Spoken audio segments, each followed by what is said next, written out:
This repetition, this simplistic repetition, is mind control. You don't need to go to the classrooms for it, you just have to turn on the radio. The natural consequences of the music, which overran the message they tried to present in the movie, was the message of rebellion and revolt.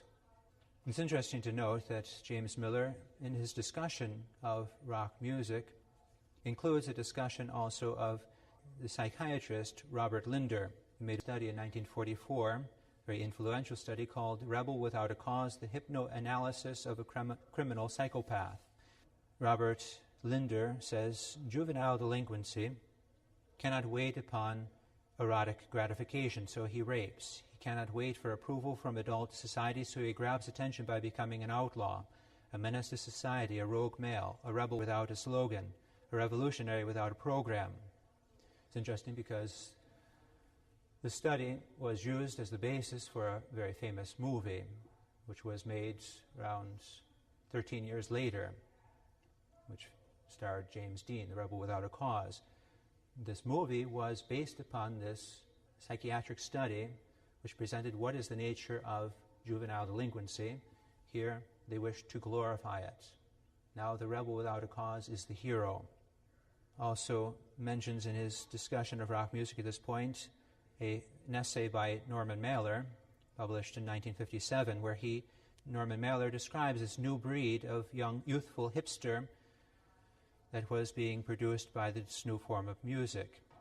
Mailer described the youthful hipster as a self-made psychopath, rejecting conventional inhibitions and struggling to live an infantile fantasy of a life of impulsive freedom, an ethic of immoderation, childlike in its adoration of the present, all in the hope of regaining a lost power, the chance to act as he had never acted before.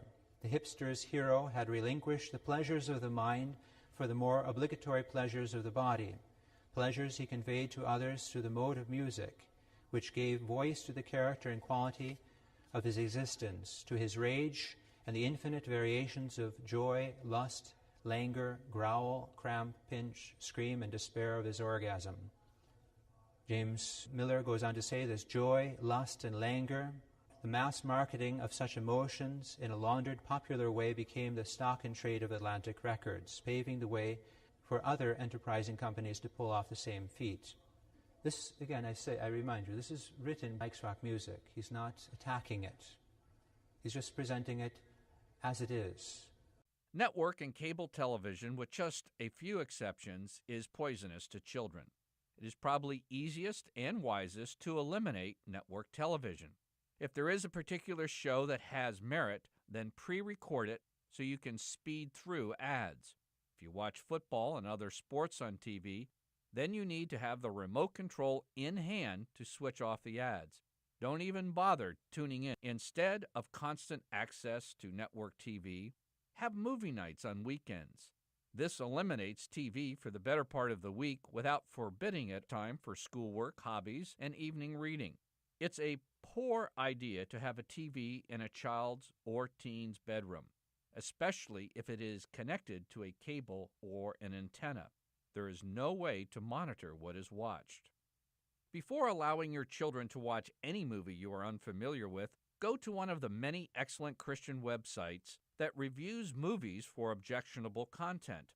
I generally like to read 2 evaluations by reliable resources before giving an okay to a film. As your children get older,